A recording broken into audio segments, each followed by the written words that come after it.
अस्सलामुअलैकुम फ्रेंड्स, मैं Khan Nazmi Sharif. Welcome to FH2 classes. Friend, आज की इस वीडियो में हम लोग टेट का जो 2017 में पेपर हुआ था उसका सेट 9 स्टार्ट करने वाले हैं। सेट 8 तक ऑलरेडी हमारे पेपर एनालिसिस हो चुका है सब्जेक्ट वाइज। आज इंशाल्लाह हम लोग पेपर 9 का जो इंग्लिश के क्वेश्चंस है और अगर हो सकता है तो मराठी के भी क्वेश्चन आज की ही वीडियो में हम लोग इंशाल्लाह कवर करने की कोशिश करेंगे। ओके, तो चलिए वीडियो स्टार्ट करते हैं। फर्स्ट क्वेश्चन देखिए क्या है, मराठी का क्वेश्चन है। मराठी और इंग्लिश आज मिक्स रहेगा इसके अंदर। जितने भी इंग्लिश और मराठी के क्वेश्चन है आज की इस वीडियो में हम लोग कवर कर लेंगे। क्वेश्चन नंबर 1 देखिए क्या है, खालील पैकी अशुद्ध शब्द कौन था। यानी हमको यहाँ पर मिस स्पेल वर्ड निकालना है। अशुद्ध, अशुद्ध का मतलब होता है गलत या मिस स्पेल वर्ड हमको जो है यहाँ पर निकालना है। तो देखिए 1 2 3 और 4, तो देखिए ऐक, ये ऐक हो गया है जबकि वो क्या रहता है, एक रहता है। तो यहाँ पर जो अशुद्ध है यानी जो रॉन्ग है लिखा हुआ वो कौन सा है, ऑप्शन नंबर ए है। ओके, नेक्स्ट क्वेश्चन देखिए क्या है, choose the word which is most similar in meaning to the given word. अब यहाँ पर हमको सेम मीनिंग वाला, सिमिलर मीनिंग वाला वर्ड ढूंढना है। तो फॉर्चुनेट, फॉर्चुनेट का मतलब क्या होता है, लकी। ओके, यानी किस्मत वाला। तो यहाँ पर इसका सेम मीनिंग वाला वर्ड क्या हो जाएगा, option number A, lucky. Okay, next question देखिए क्या है, सूर्य या शब्दाचा समानार्थी शब्द कौन था। तो देखिए सूर्य का जो समानार्थी शब्द जो है वो होता है मित्र। ओके, यानी सूर्य का जो एक और मीनिंग क्या होता है, मित्र, दोस्त का भी मतलब होता है उसका। तो देखिए ऑप्शन नंबर ए जो है यहाँ पर इसका सही आंसर है। नेक्स्ट क्वेश्चन देखिए क्या है, खालिल पैकी शुद्ध शब्द कौन था। अब यहाँ पर इससे पहले हमको अशुद्ध पहचाना था यानी मिस स्पेल। अब हमको शुद्ध पहचाना है यानी करेक्ट कौन सा है हमको वो पहचानना। तो देखिए यहाँ पर शारीरिक, ये भी शारीरिक, ये भी शारीरिक और ये भी शारीरिक लिखा हुआ है, लेकिन करेक्ट हम किस तरह से लिखते हैं। तो देखिए इस तरह से लिखते हैं, पहले रो को पहली विलायंती आती है और दूसरे रो को दूसरी विलायंती आती है। इस तरह से शारीरिक जो है लिखा जाता है। तो ऑप्शन नंबर सी जो है यहाँ पर इसका सही जवाब है। नेक्स्ट क्वेश्चन देखिए क्या है, खालिल पैकी अशुद्ध वाक्य कौन था। अब यहाँ पर वाक्य, अभी हम शब्द देख रहे थे यानी अल्फाज देख रहे थे कि शुद्ध कौन सा है, अशुद्ध कौन सा है, लेकिन अब यहाँ पर हम जुमला देखेंगे कि अशुद्ध यानी गलत जुमला कौन सा है। अभी हमको यहाँ पर वो देखना है।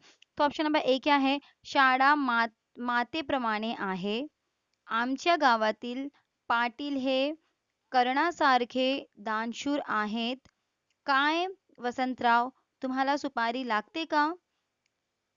ऑप्शन नंबर डी है, एकटा माणूस हे अख्खं शहर कसा वाचू शकेल। तो देखिए यहाँ पर जो करेक्ट आंसर है ना वो क्या है, देखिए यहाँ पर, जस्ट अ मिनट,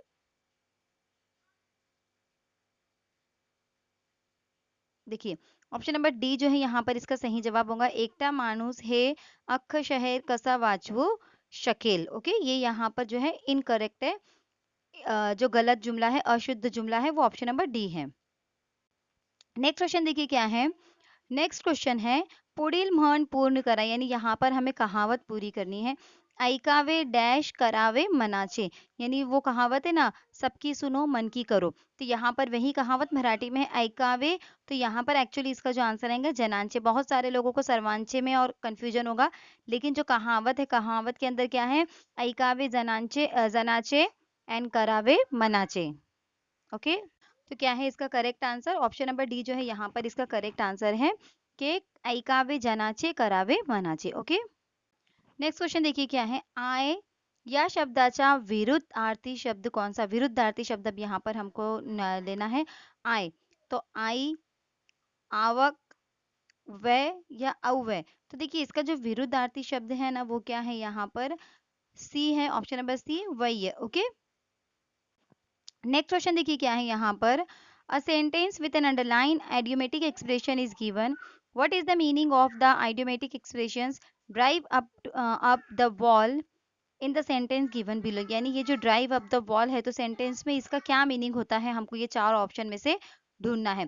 तो सेंटेंस क्या है देखिए, the loud music played by my neighbour is driving me up the wall. Okay, तो क्या मतलब होता है फिर इसका, देखिए यहाँ पर, यानी मेरे पड़ोस में जो है म्यूजिक प्ले बहुत ज्यादा लाउड, बहुत ज्यादा आवाज में बज रहा था, जिसकी वजह से मैं ड्राइविंग में अप द वॉल, यानी इसका क्या मीनिंग हुआ यहाँ पर। तो इसका मतलब होता है बहुत ज्यादा गुस्से में आ गए, चिड़चिड़े हो गए। बहुत ज्यादा म्यूजिक, अगर लाउड म्यूजिक होता है तो हम चिड़चिड़े हो जाते हैं, इरिटेट हो जाते हैं, गुस्सा आ जाता है। तो यहाँ पर इसका क्या मतलब हुआ, फिर driving me up the wall का मतलब हो गया टू मेक समवन एंग्री और इरिटेटेड। तो ऑप्शन नंबर ए जो है यहाँ पर इसका सही जवाब होता है। आप सेंटेंस का मीनिंग, अगर आपको हाफ मीनिंग भी आ जाता है सेंटेंस का, तो आगे का मीनिंग आप वहां पर ले सकते हैं। ओके, अब देखिए to make someone happy and relax. अब बहुत ज्यादा लाउड म्यूजिक से क्या हम हैप्पी होंगे और रिलैक्स हो जाएंगे?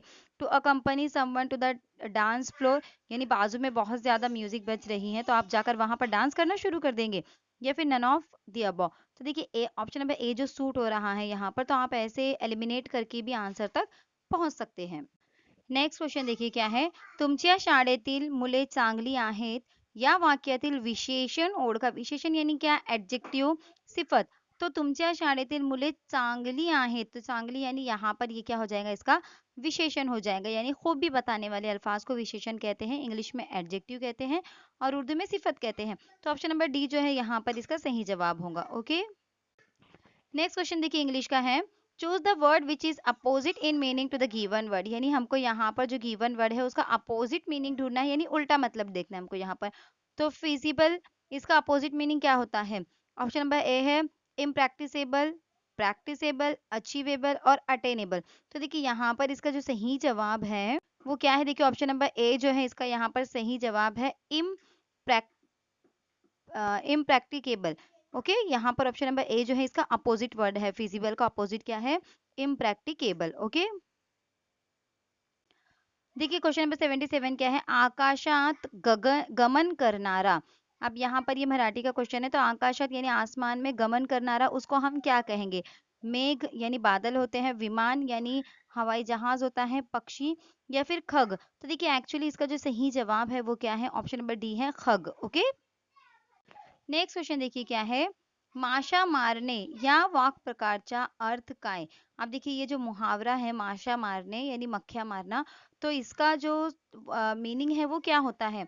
निरघोगी असने, संकट दूर करने, रोग दूर करने, या सामाजिक कर्तव्य पार करने। तो देखिए इसकी वजह से कोई मुसीबत तो नहीं टलती है, कोई बीमारी भी नहीं होती, और ये कोई सामाजिक यानी कोई समाजी हमारा फर्ज भी नहीं है। तो इसका जो सही जवाब होगा वो क्या होगा, निरुक होगी असने। ओके, माशा मारने, इसका सही मीनिंग जो है वो क्या है, निरोक होगी असने। नेक्स्ट क्वेश्चन देखिए क्या है, fill in the blank with the correct articles. यहाँ पर हमको सही आर्टिकल का इस्तेमाल करना है। I can't forget dash kindness with which he treated me, यानी मैं उसका जो रहम दिली है वो नहीं भूल सकता, जिस रहम दिली से उसने मुझे मेरे साथ उसने बिहेव किया था, बर्ताव किया था। तो आई कांट फॉरगेट द काइंडनेस आएगा यहाँ पर, क्या आएगा, फिर जो आर्टिकल है वो क्या आएगा, स्पेशल यानी किसी की क्वालिटी के बारे में बात हो रही है। तो ए यहाँ पर ऑप्शन नंबर ए जो है द, वो आएगा। मतलब कैसे बनेगा sentence, I can't, just a minute, I can't forget the kindness with which he treated me, यानी मैं वो रहम दिली नहीं भूल सकता जिस रहम दिली से उसने मेरे साथ बर्ताव किया था।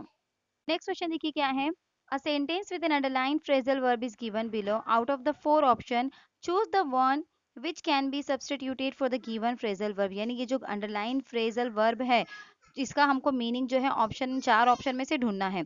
अब क्या है देखिए, मेन सेंटेंस क्या है, every citizen of a democratic country और to abide by the laws of the state। देखिए यहाँ पर जो अबीड बाय है उसका क्या मतलब होता है, देखिए every citizen of a democratic country, यानी जितने भी डेमोक्रेटिक कंट्री है, जमहूरी मुल्क है, वहाँ के हर शहरी को क्या करना चाहिए, उसके जो लॉज है उस स्टेट के वो क्या करना चाहिए, ओबे करना चाहिए, यानी मानना चाहिए या मानना पड़ता है। तो ऑप्शन नंबर डी जो है यहाँ पर इसका सही जवाब होगा। ओके, ओबे, अबीड बाय का मतलब क्या होता है, ओबे होता है, यानी मानना या उसको उसको फॉलो करना, उस रूल्स को फॉलो करना। नेक्स्ट क्वेश्चन देखिए क्या है, खालिल पैकी स्त्रीलिंग शब्द ओढ़का। तो देखिए कितना आसान है, स्त्रीलिंग यानी फीमेल हमको यहाँ से पहचानना है। तो देखिए ऑप्शन नंबर ए क्या है, माता, तो यही तो फीलिंग है ना, फीमेल है ना।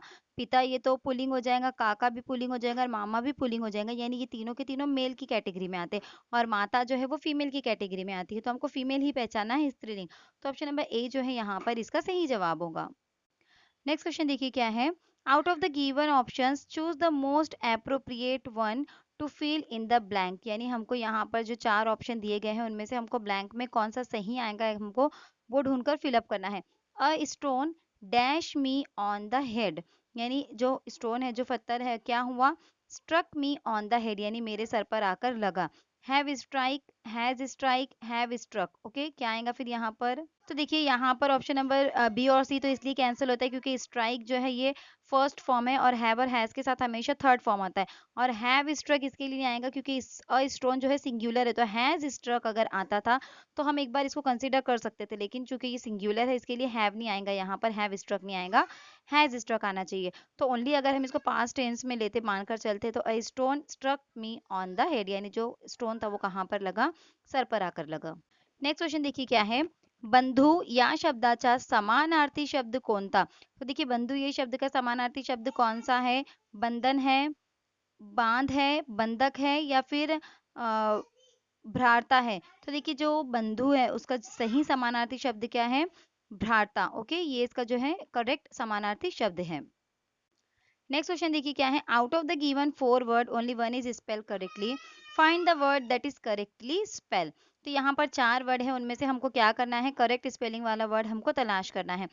तो बिजनेस, क्या ये कैमोफ्लैग, कैटेगरी और कलीग। तो देखिए यहाँ पर जो है करेक्ट स्पेलिंग वाला जो वर्ड है ओनली वन है, ऑप्शन नंबर ए बिजनेस जो है यहाँ पर सही लिखा गया है। ओके, नेक्स्ट क्वेश्चन देखिए क्या है यहाँ पर, a sentence with an underline phrasal verb is given below, out of the 4 options choose the one which can be substituted for the given phrasal verb. यानी यहाँ पर हमको ये जो फ्रेजल वर्ब है इसका हमको सही मीनिंग वाला वर्ड जो ऑप्शन है नीचे से ढूंढना है। मीनिंग सेंटेंस क्या देखिए, our culture has been handed down to us from Asian time. तो यानी जो हमारा कल्चर है, जो हमारा रीति रिवाज है, रस्म वो रिवाज है, वो हम तक कैसे पहुंचे? हमको किसने हैंड डाउन किया, यानी किसने हमारे हाथ में दिया? ये कहाँ से आए? एशियन टाइम से, यानी पुराने जमाने से आ रहा है। तो इसका क्या हो जाएगा? पास ऑन हो जाएगा, केप्ट हो जाएगा, विथ हेल्ड हो जाएगा, या डिस्करेज हो जाएगा? तो ये पास ऑन हुआ ना, हम तक पास ऑन होकर आया, पास होकर आया ये हम तक। ओके, तो यहाँ पर इसका जो सही जवाब होगा वो ऑप्शन नंबर ए होगा, या पास्ट ऑन। नेक्स्ट क्वेश्चन देखिए क्या है, out of the given options choose the one which is the correct indirect speech of the sentence given below. अब यहाँ पे डायरेक्ट इनडायरेक्ट स्पीच वाला क्वेश्चन है ये, the teacher said be quiet and listen to my word. अब देखिए यहाँ पर जो कहने वाला मौजूद है लेकिन सुनने वाला यहाँ पर कौन है? ये नहीं कहा गया है। तो यहाँ पर इसका क्या आएगा देखते हैं हम लोग। तो देखिए यहाँ पर इसका करेक्ट आंसर क्या आएगा? ऑप्शन नंबर ए चेक करते हैं, the teacher urged them to be quiet and listen to his work। Second option है the teacher urges them to keep quiet and be listening to his। देखिए यहाँ पर listening आया है लेकिन सेंटेंस के अंदर कहीं भी यहाँ पर हमको कंटिन्यूशन में दिख रहा है क्या? नहीं दिख रहा है। ओके, और प्रेजेंट टेंस का सेंटेंस तो हो ही नहीं सकता ना जब हम किसी की कहीं हुई बात कह रहे हैं। तो अर्जेस यहाँ पर नहीं हो सकता, तो ये कैंसिल हो गया। द टीचर अर्जेस, अगेन ये कैंसिल हो गया। The teacher urges them to remain quiet and keep listening, again यहाँ पर लिसनिंग लिसनिंग आ गया।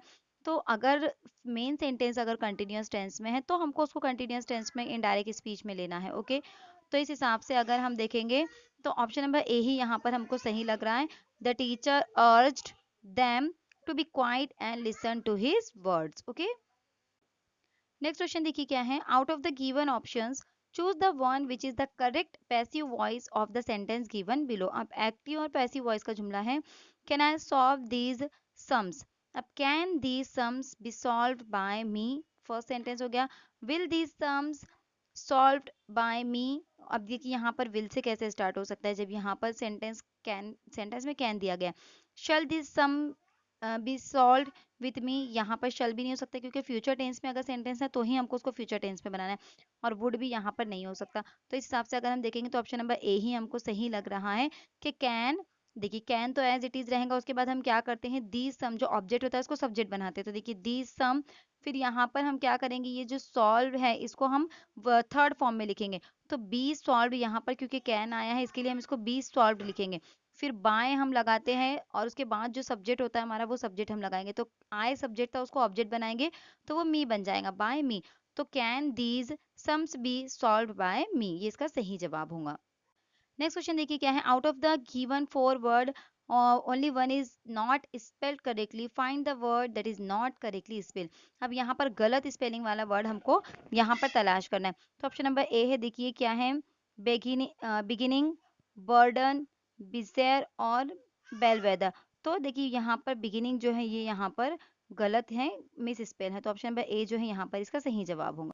नेक्स्ट क्वेश्चन देखिए क्या है, खालिल पैकी शुद्ध वाक्य कौन थे, यानी सही जुमला कौन सा है हमको वो पहचानना है। अब फर्स्ट है भारत माझा देश आहे, सारे भारतीय माझे बांधव आहेत आएगा एक्चुअली यहाँ पर, माझे देशावर माझा प्रेम माझे प्रेम आहेत यहाँ पर भी आहेत, और वरील सर्व, तो देखिए यहाँ पर दो जुमले तो गलत हो गए, तो इसमें से वरील सर्व कैसे आ सकता है, तो भारत माझा देश आहे, ऑप्शन नंबर ए जो है यहाँ पर इसका सही जवाब होगा। नेक्स्ट क्वेश्चन देखिए क्या है, पुढील जोड़ शब्द पूर्ण करा, जैसे हम बोलते हैं ना तालमेल ऊंच नीच, ऐसे जो जोड़ शब्द होते हैं जो एक साथ बोले जाते हैं उसे हमको यहाँ पर कंप्लीट करना है मराठी में। तो नौकर तो कितना आसान है, नौकर के साथ हमेशा क्या बोला जाता है, नौकर चाकर, तो ऑप्शन नंबर बी जो है यहाँ पर इसका सही जवाब होगा।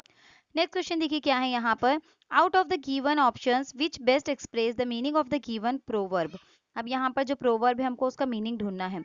This grass is always greener on the other side of the हिल, तो इसका सही जो मीनिंग है वो क्या हो सकता है, people cover huge distance in order to be near greenery, people tend to want whatever they don't have, grass grows best in the hilly areas, और hilly areas are always full of green grass, तो देखिए यहाँ पर क्या है, the grass is always greener on the other side of the hill, तो इसका जो सही मीनिंग होगा वो क्या होगा, people tend to want whatever they don't have, मतलब हमेशा इंसान को वही चाहिए जो उनके पास नहीं है। ओके, तो ऑप्शन नंबर बी जो है यहाँ पर इसका सही जवाब है।